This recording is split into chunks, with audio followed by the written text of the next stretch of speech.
How's his mood today, Oliver? Fine. About 10 pages above centigrade, Mr. Todd. Well, we could all use a good day. Tell him I'm here on time, in my office, ready and willing whenever he needs me. Yes, Mr. Todd.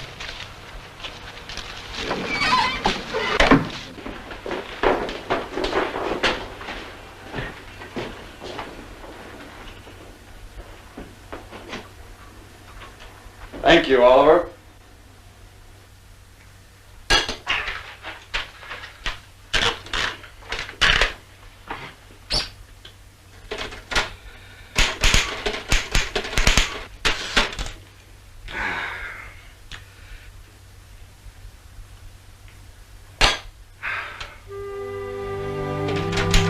I'm sorry you won't have the chance to meet Warren Barr. How many prize-winning novelists does a guy meet in a lifetime, let alone work for?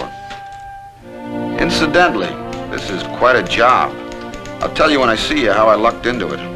Secretary, consultant, researcher, grammarian, and chauffeur. And the pay? More satisfaction than scratch. But just being around a mind as boundless as Warren Barr's, who cares about money? Oh, not that he's easy to be around. But he makes you think. New thoughts, you know, Buzz? Just 2 weeks here in this rundown plantation, I've already come to feel timeless. See what I mean, old buddy? It's not for you. And the town, how about this for a name? Hernando. Yeah. Hernando. Hernando, Mississippi. If you were here, one look at this main street and you'd say it's bust-out time. But not me. And the way these things sometimes happen, I'm part of it. And I understand why Warren Barr has chosen to spend his life here. Now I see what he means when he says that standing still can be more creative than going fast. Believe it or not, Buzz, old buddy, I've come to value the peace and quiet of Hernando, Mississippi. Undisturbed, and therefore undisturbing. I'll write again next week. Meantime, heal. Always, Todd.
About the view. Just look, I want 2 days. Go on. You spell it with an F, not a V. That'll be $15, Mr. Russell, in advance. That's $15 a day. You mind if I see your rate card? Tore 'em up. New rate cards now. Hey, listen, my people. Hey, how about a room? Can you please give us another place to stay here? Come on, we'll get another room for us. We know you got a room. Can you call it another hotel for us? Look at this room, man. Any place. Give me a room any place. Any place.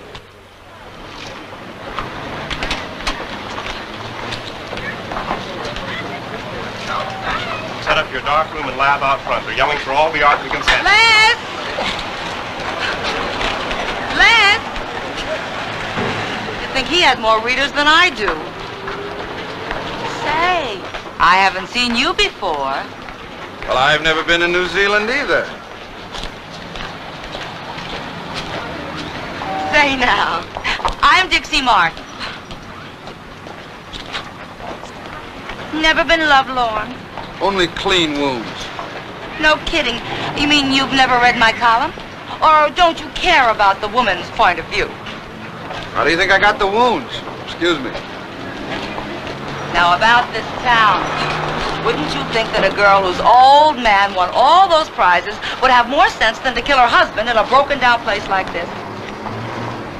Now, why couldn't she have found a more convenient location? Somebody said there's no bar in town. Dixie, baby, I want you to know this has been one of the most refreshing experiences of my entire life. Meeting you, becoming good friends, and then forgetting the whole thing in one bittersweet lump.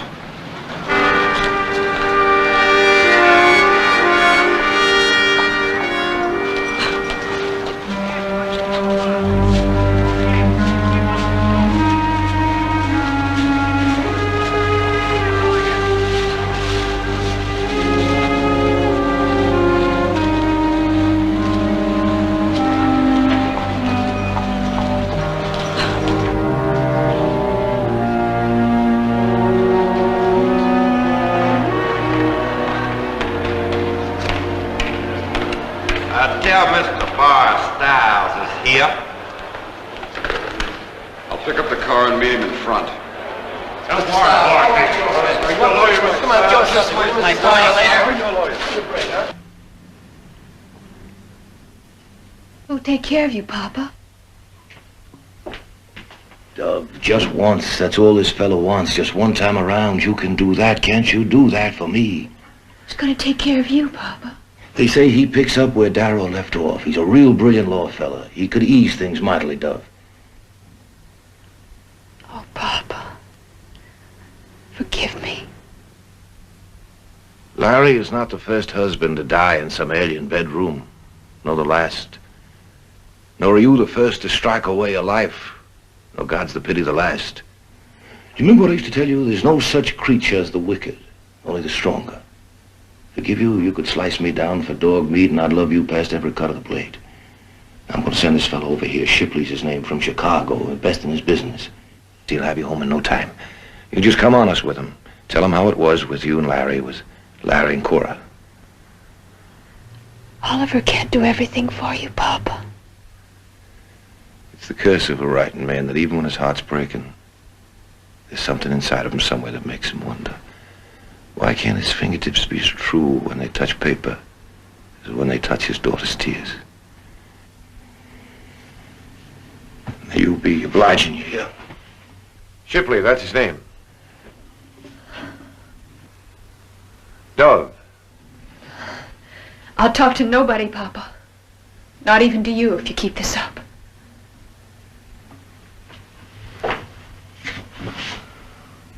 All right, Dove. All right, I'll wait. But if you don't mind, I'll keep Shipley here. Just in case. Papa, I'm not like you. I never was. Nobody ever was. We come and we go. I know, Papa. And I'm ready. You better send Mr. Shipley back to Chicago, because I'll never speak to him. I'll never speak to anyone again as long as I live, except to the judge when he sentences me to die. And then just to say, thank you. And except to you, Papa. And only then to say, I always loved you. And I'm sorry I've brought you this pain.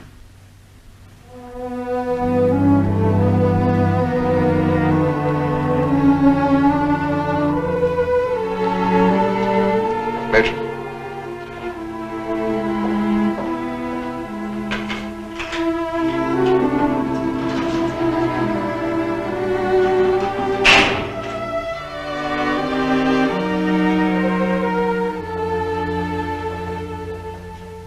The eyes of the nation are focused this afternoon on a small southern town where a true life story, more tragic than any ever written by the renowned novelist Warren Barr, is being...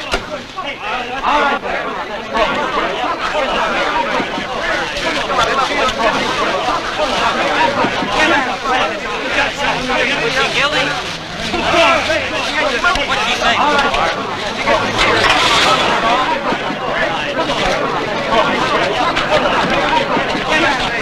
Come on, give me the break, will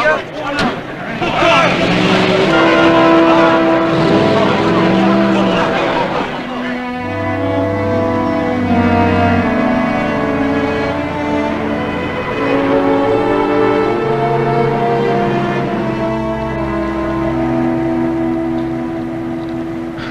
Mr. Barr, I may have assumed a little too much authority this morning, but for a while there, if I hadn't grabbed a few dilemmas by the horns, some of your fans were ready to march on Mississippi and tear the courthouse down to get Beth free. Also, I might have offended some of your friends, but I thought you'd probably prefer to be alone right now.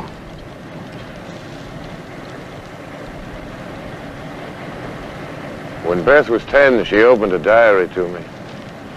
No, Dove, I told her, we all need a place no one can invade. But she insisted. First boy she ever kissed, the Unnamed boy, the one with no eyebrows. She came running home later, giggling, clapping her hands. Papa, his nose was so cold. It was just after Christmas. With a hard stick of snow that winter. Is kissing better in July, she asked.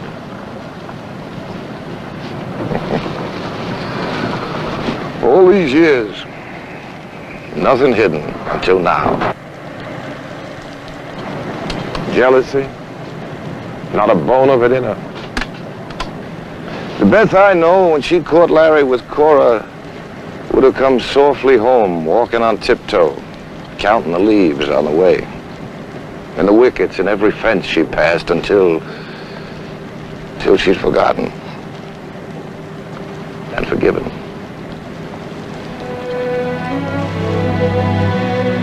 There's more here than she's telling, more than I can understand.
Starting a new movement. Give men back their manhood. So, you drive. Didn't know we'd lost it. Did Little Bo Peep lose any sheep? I don't know, Dixie. For all I know, you may be wired for sound. You know, it's a pretty funny thing, giving advice to 18 million lovelorn for never mind how many years, and all of a sudden having to divorce your own husband. Was that a drag trying to explain in 323 newspapers?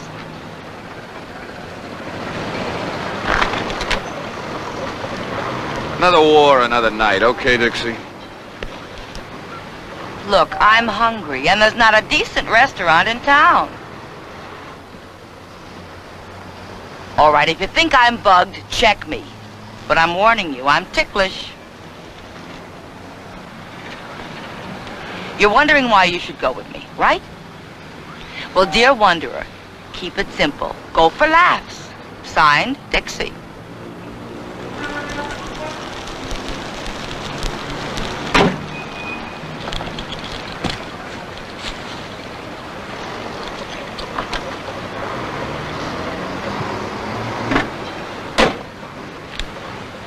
There's a spot about 10 miles outside town. Great fried chicken, but on 2 conditions. Done. 1, we don't talk about the case. 2, after dinner, I have a lot of backwoods driving to do. Have you ever been to Spain? Then you've never been to a Spanish inn. They're very bare, but they do teach you something. They teach you that you only get from a Spanish inn what you bring to it.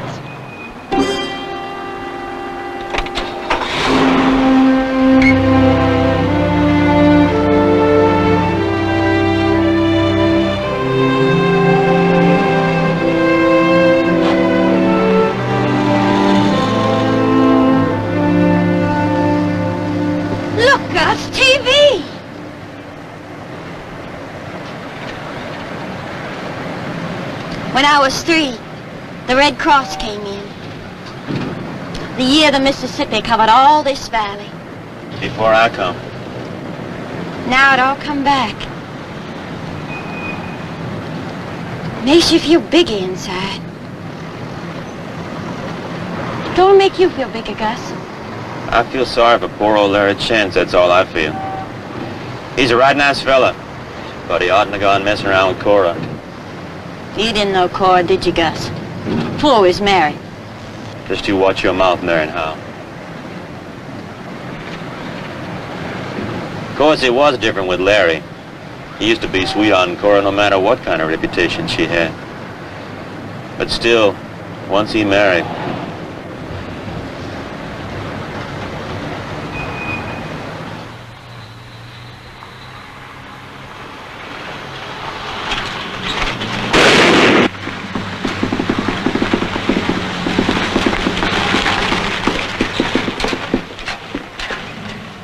Well, now, wouldn't you know she'd finally give up?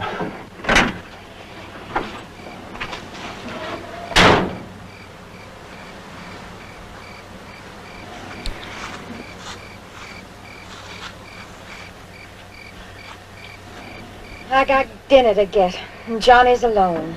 Lights over there, maybe a phone. You go see. Call Johnny and tell him we'll be right along.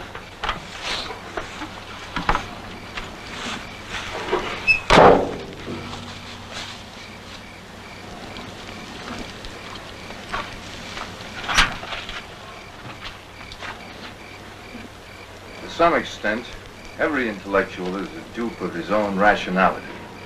He believes reality is as logical as his thoughts about it. And so, Warren Barr's tragedy, and the tragedy of his tormented daughter Beth, raised within the stockade of his genius, is that both assume that he can think away the events of the past week, that he can shelter his only daughter under the umbrella of his mentality. That mentality which has produced such incredible work as Rainbow at Cotton Falls, A Flutter in July, and his prize-winning trilogy, Ferredin.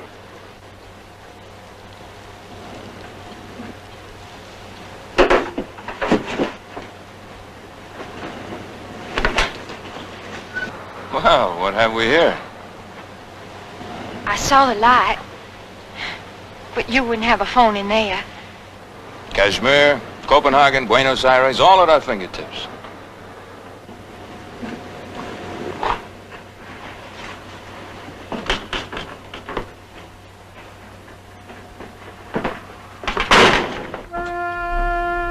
Johnny gets somebody fearful after dark.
Beth, I found Cora. I felt it before I go to your father. Before I wake him up and take him to her, you might want to tell him something. I have to tell him. You can see that, can't you?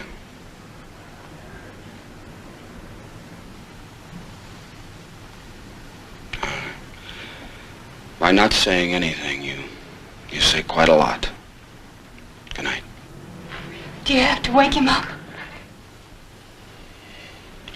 Were you asleep?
It's not the end of living, Cora. How'd you find me? A young man named Stiles.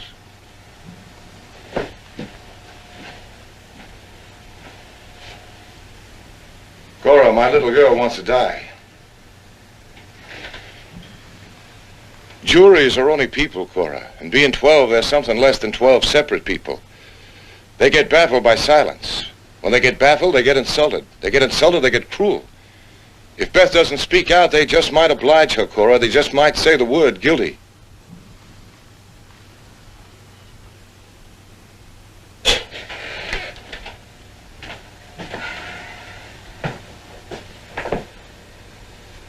New Orleans, that's a town to get lost in, wouldn't you think? Cora, it's not in the nature of life to want to die. I got the money to go. When they came and took Beth away, they said, you're a material witness, Cora. You better not cut out, girl. We're going to come after you. And I wondered just how much good my money was. Cora, if it's the way they say that she came in and saw the two of you, why didn't she shoot you too?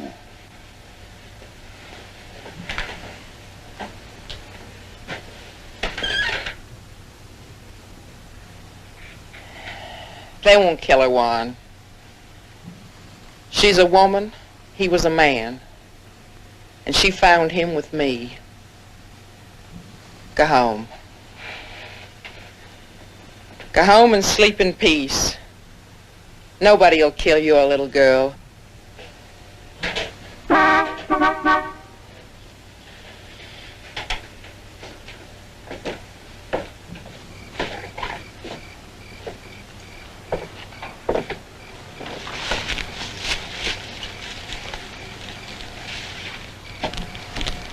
Evening, Warren.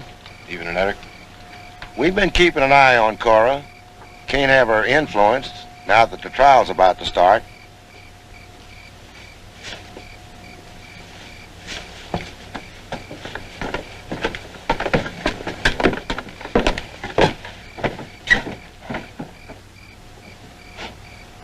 "40 years you know me, Warren. You know I got no special ambitions, no eye for politics. I may be the only county prosecutor in 50 states, not looking toward the state capitol. I got no taste for walking on my friends, but this county's my county, like it's yours. We both got a painful duty. I got to prosecute Beth to the full extent of the law. We can't have the common folk hear about thinking we're showing partiality to anybody, especially your daughter, Warren. You wouldn't want it that way, would you?"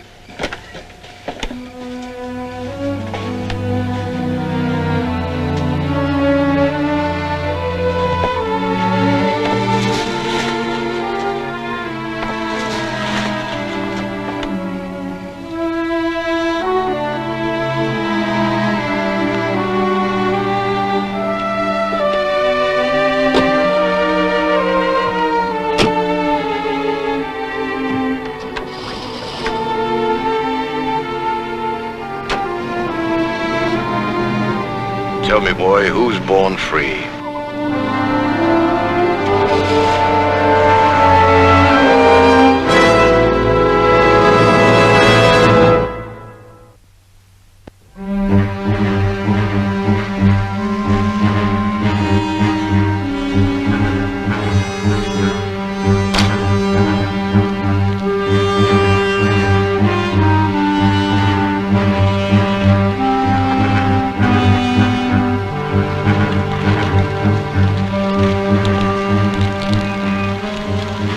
All right, go from this mic, will you please? Let me know when you've got it. Testing, 1, 2, 3, 4. Testing, 1, 2, 3, 4. Got it all right? Working it about right? Okay, let's go.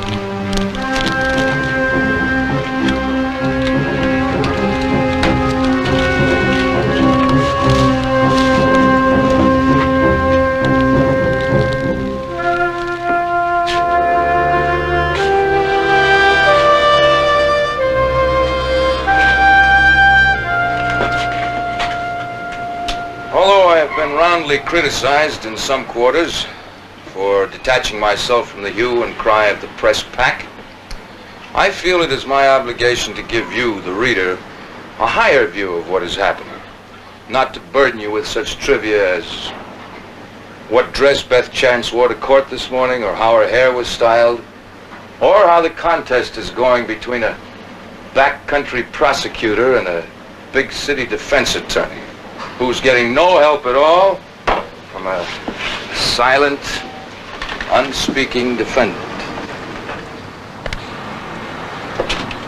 No, I always watch the courthouse steps. To me, they're far more eloquent than any plea before a jury. When this trial has run its course and the verdict rendered, the now sealed doors will either burst open and the press will come tumbling out pell-mell, the verdict will be guilty. Or they will open sedately and the gentlemen of the press will saunter down, taking their time. The verdict will be not guilty. You see, dear reader, guilty makes the better story. Not guilty is anticlimactic. Leaves us with a strange feeling of discontent. Could it be that in our Puritan middle-class society, we're only at ease with our own conscience when we're punishing someone else?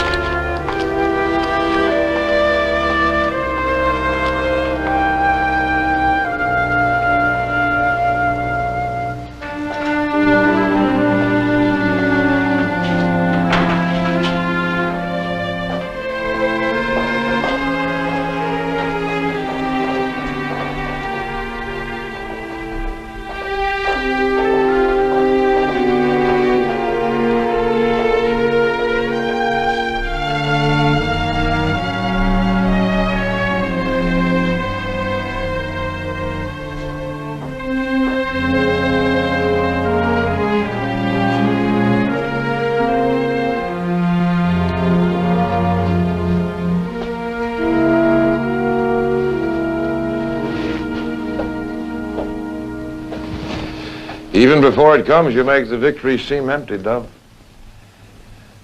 I never could have imagined that a jury would take your silence for the silence of innocence, but they are. And right now, for the first time, I can almost hear them crying, not guilty. In all my life, I don't think I've ever wanted to hear anything quite as much as I want to hear those two words. So why do I stand here now, dismayed? I wish you could have spent more time with him, Papa. Do you remember when I first brought him home? How I loved you that afternoon. And after you'd met him, I took you aside and I whispered, "Tell me, please tell me, what do you think of him?" And my knees were shaking because I knew he was uneducated. I counted 16 errors in grammar while he talked to you. But I already knew I loved him. Still, I loved you too. I loved you first. It had to be right. Do you remember what you said, Papa?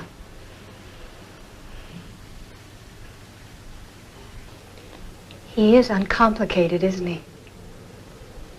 Oh, Papa. Such a thoughtful word. Uncomplicated. And such positive thinking. You know how a child would talk to birds and animals and how they answer back? That's how Larry was with people. If I'd wake in the dark, he'd wake too, at that very instant. We'd go to the window without a word between us, but all words, you know. All the silence would just go away. All my aloneness. And the dawn would break inside us. Papa, we were the dawn. Just as long as he held my hand.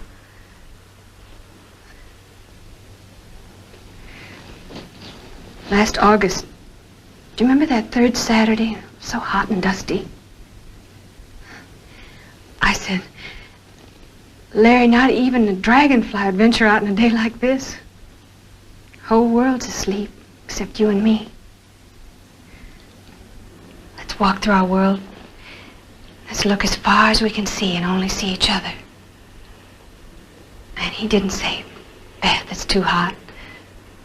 And we went, and we walked. And oh, it was so beautiful. You know, I don't think I ever did see Larry look up, you know, up above his head. He'd always look straight out, right at you, as though he were saying, take my eyes, look through them, see the view through them. All these years, I never knew. Why was that, Beth? My eyes just like everyone else's after all, focusing only on despair, filtering out simple happiness. You look up, Papa. You can't help it. You were born wondering. Larry never wondered. He just knew. Dove, what did he know at the moment you killed him? That I was killing him because I loved him.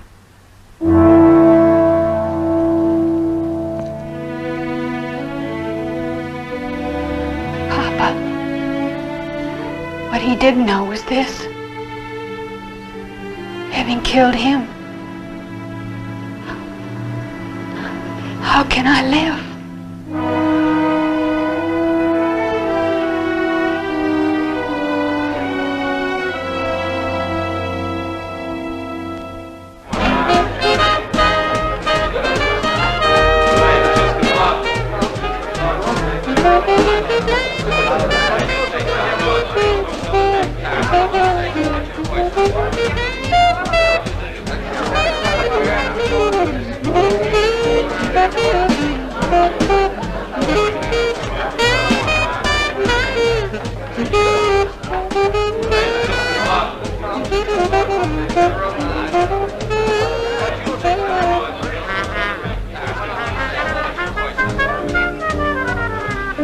Don't knock it, it's the vogue.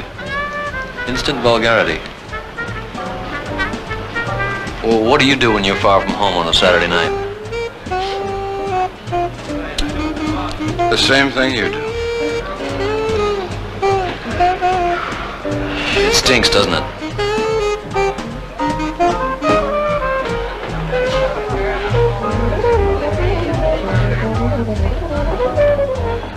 Well, and how are all the brave young cannibals? Sharpening their teeth. Will you listen to Dixie, honey? A piece of sandpaper's got just so many rubs, so don't rub yourself out unnecessarily. Now, you think that's bad taste in there? About as bad taste can taste. You should try a good Orthodox funeral. People put on weight eating and take it off dancing. Honey, let's face it. We're all just a bunch of lonely Pagliaccis. So many laughs, so many tears. And who cares? Only dear old Dixie. You know, my mother did me a great disservice. She warned me against older women. You know, that's the nicest thing anybody's ever said to me. Excuse me.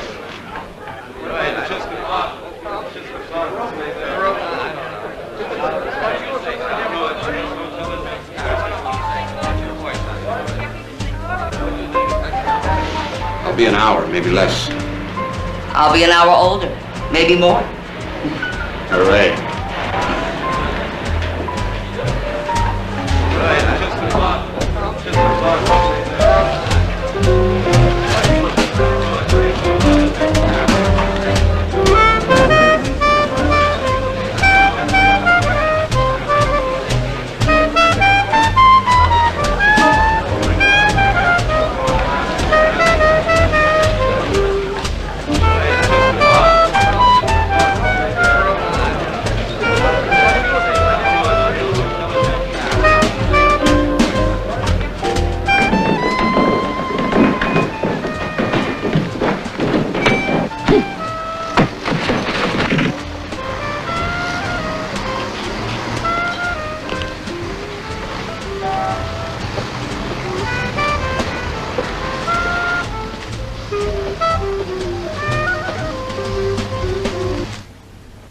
Go to Cora and remind her what she said. that it could go one way or another way. Tell her I can't let them defile Larry any longer. I'm sorry. I'm profoundly sorry, but now I see it could never go any way but this way. Tell her to tell the truth. I can't go on. Tell her if she doesn't tell, if she's afraid for herself or for me, somehow I'll find the strength and I'll tell tomorrow in the courtroom. Can you remember all that? Those exact words? Thank you, Todd.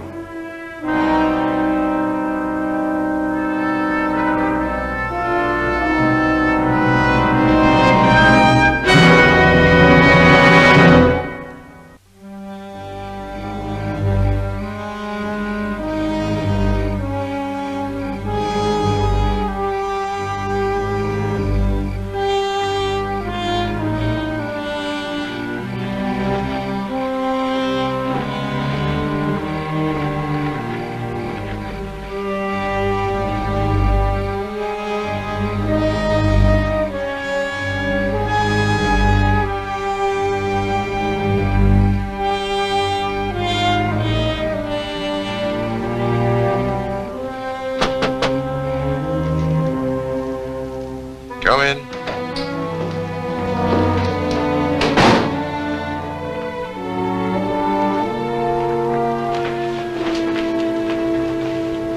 Come and sit by the warm fire.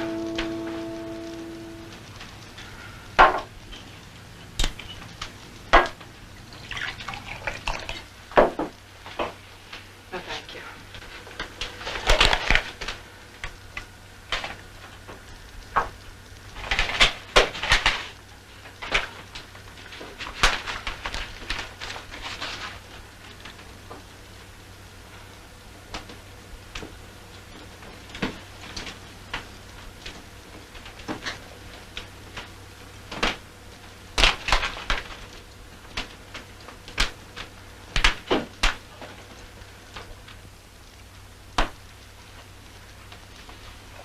Best doctors in the state signed that.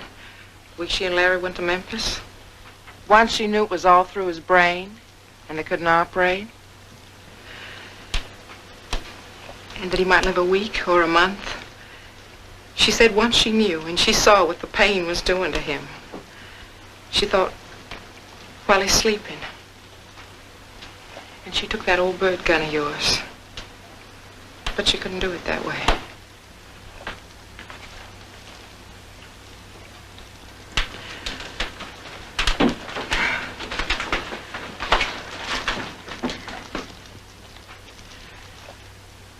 She knew I still loved him from way back. She showed me that report. Cora, she said, give me the strength. I don't have enough, she said.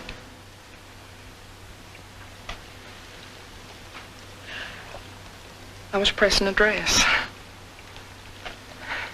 You remember the one scandalized the whole town 2 years back.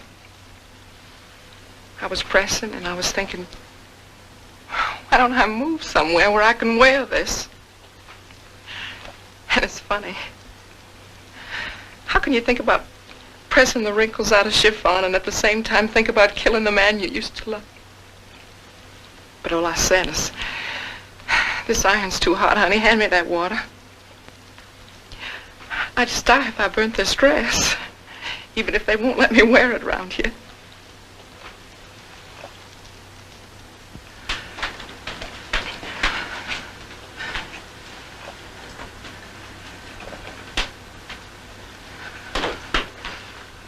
Well, maybe it was the steam on the iron. Made me think. The way the water just fried and disappeared. It made me think about Beth and me if we got caught. We could hang for this, Beth, I said. You know that. You know it could go that way. Cora, she's saying, you should see him when he thinks I'm not watching. He dies 20 times a day, and I die with him. What's one hanging? Well, Beth, I said, you're still young. You still got a whole life in front of you. Me, all I got left is just this old dress, and I can't even wear it. But what I got left, I still want to keep, so let's be smart. I had a birthday coming. I said he always brings me a bottle on my birthday and then goes. Well, this time I'll ask him to stay. Have a birthday drink with me for old time's sake. And I'll have my robe on, so it'll look like people think it ought to look. And then you come in, and you do what we have to do. And that way they'll let you off after. Cora, she said, I don't care about that. I just know I have to help him. And without your strength, I don't think I'm going to be able.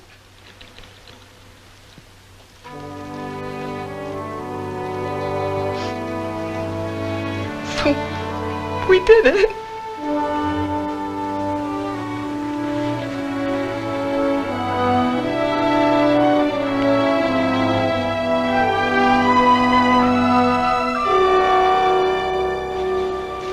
Since yesterday's bombshell, events have moved swiftly here at the county courthouse in Hernando, Mississippi. Cora Parks has been indicted as an accessory, and what looked to be a surefire acquittal of Beth Chance is now an entirely different situation. A quick count of the mail shows a switch in the popular attitude, with a growing volume of angry letters questioning the right of Beth Chance and Cora Parks to play God.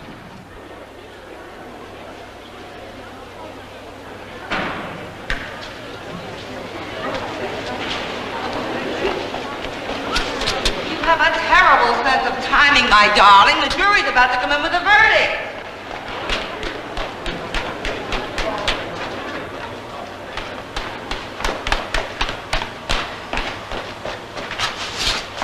Now, what is this? Oh, come on now. Don't tell me that upset you. What young man has done more for Beth Chance than her high-priced defense attorney, chasing around the country up and down back roads after midnight to gather evidence and to frustrate the prosecution? Could it be that Todd Stiles, special secretary to Warren Barr, is the shoulder Beth has been crying on? Should the verdict be not guilty, is this the man who will escort her on the round-the-world trip her father's promised her? Or if the verdict is guilty, is this the young man who will help her pick up the pieces of a shattered life when and if she's released from prison? Well, I thought it was a pretty stylish piece of writing myself. Now, do you mind if I go back to work? I believe in a lot of things, Dixie Martin. But one thing I believe in real deeply is that suffering without meaning is just too much. Now, why did you come here? Because you were sent? Because it's a job and somebody has to do it? Or did you come because you love it? Because you're fascinated by other people's pain? I say most of you are a bunch of dirty-minded kids riding on the backs of barns. I say you have no right butting into other people's lives. I look at you, Dixie Martin, and I wish I'd never looked at you. All right.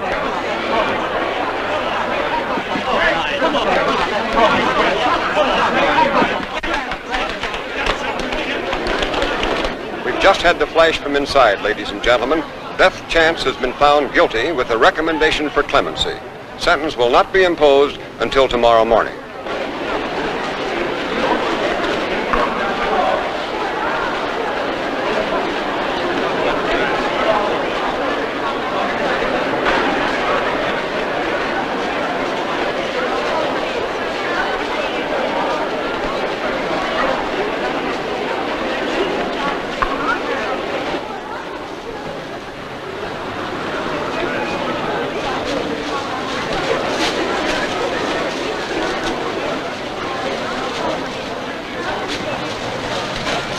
Just person to person, Mr. Barr. Not in any other capacity but me to you. I'm sorry. What's your name, young man? Russell? Jimmy Russell. I'll tell you something, Jimmy Russell. I'm sorry, too.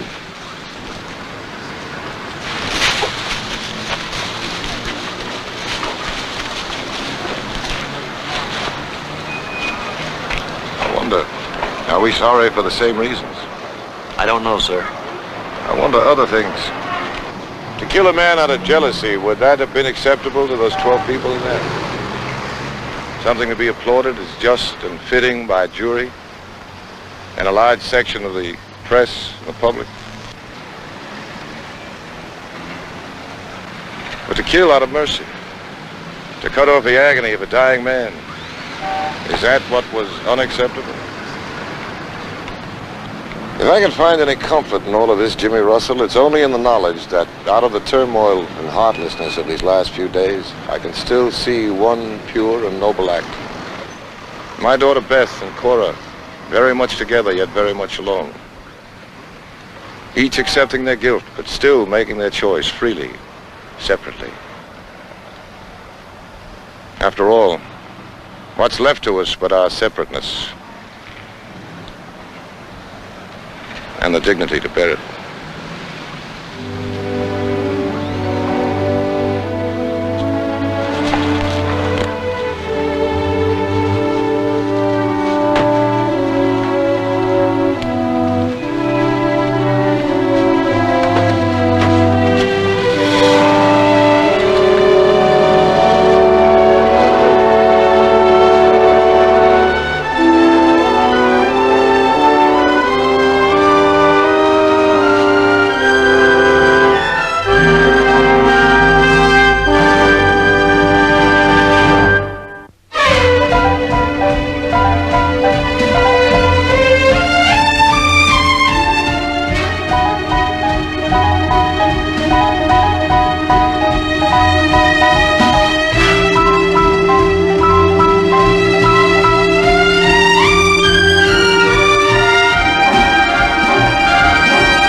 Screen Gems film presentation, Herbert B. Leonard, executive producer.